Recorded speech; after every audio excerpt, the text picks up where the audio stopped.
Salam alaikum wa rahmatullahi wa barakatuh. Je vous propose aujourd'hui dans cette vidéo des méthodes pour poser la multiplication des nombres décimaux. Notre premier exemple, c'est 5,64 multiplié par 2,7.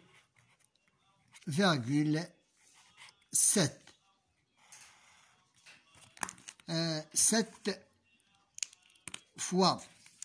Bon, avant de commencer, on effectue la multiplication sans s'occuper des virgules. Je reprends la méthode. Nous devons multiplier ces deux nombres décimaux sans s'occuper des virgules. 7 fois 564 est égal à 3948. Ça veut dire 7 fois 4, 28. 7 fois 6, 42, plus 4, 44. 7 fois 5, 35. Plus 4, c'est 39. Maintenant, on passe à... Ensuite, on multiplie dans la deuxième ligne 2 fois 564.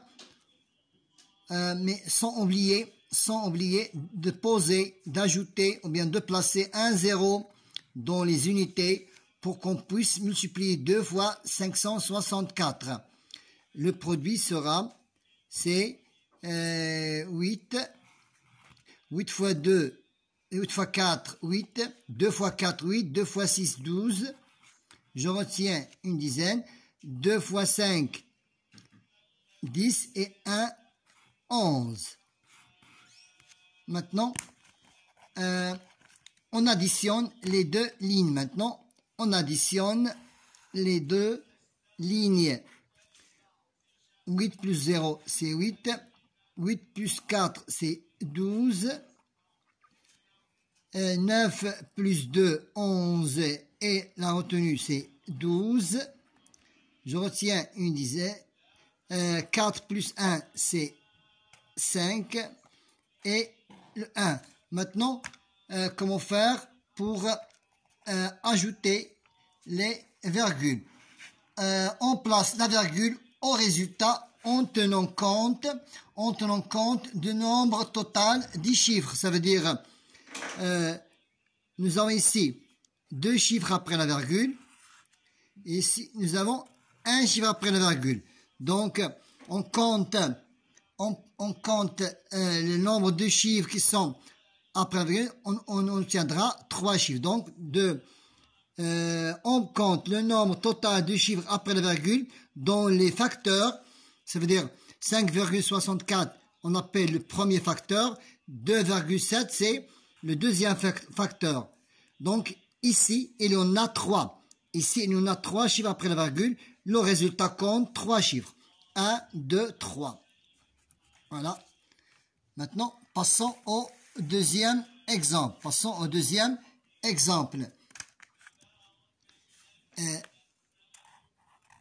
64,37 multiplié par 3,05. Les mêmes procédures. Donc, on effectue la multiplication sans s'occuper des virgules. Donc, 5 fois 7, c'est 35. Je retiens 3 dizaines. 5 fois 3, 15. Plus 3, c'est 18. Je retiens une dizaine. 5 fois 4, 20. Plus 2, plus 1 est égal à 21. Je retiens 2 dizaines. 5 fois 6, 30. Plus 2, c'est 32. 32. Maintenant, on passe à la place des zéros.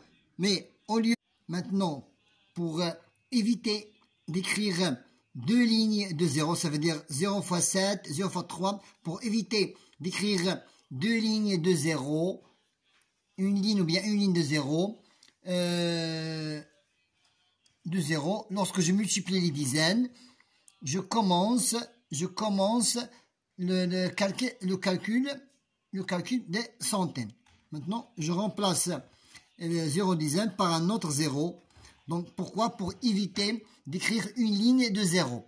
Lorsque je multiplie les dizaines, ça veut dire 5, 0, les dizaines, je commence le calcul des centaines maintenant, ça veut dire 3. Au troisième rang, je place donc ces deux zéros sur la deuxième ligne et je prends 3 fois 7. 3 fois 7, c'est 21. J'écris 1 et je retiens 2 dizaines. 3 fois 3, 9 plus 2, ça veut dire 11. Et je retiens une dizaine. 3 fois 4, 12 plus 2.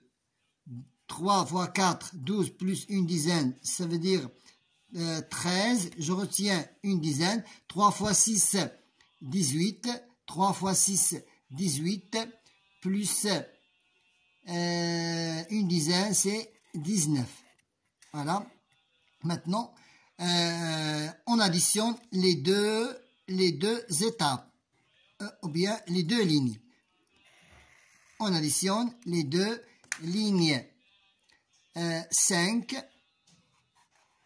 8, 1 plus 1 c'est 2, 2 plus 1 c'est 3, 3 plus 3, 6, 9 et 1.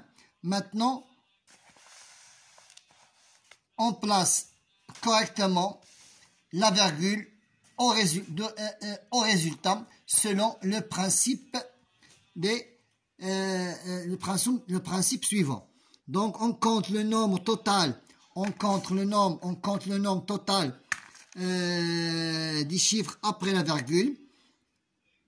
Voilà, on compte le nombre total des chiffres après la virgule des deux facteurs. Ici, il y en a 4. Le résultat comporte 4 chiffres. 1, 2, 3, 4 chiffres après la virgule. C'était une séance consacrée à comment poser la multiplication des nombres décimaux. Premièrement, je ne dois pas me soucier de la virgule. Je multiplie sans tenir compte des virgules. Merci.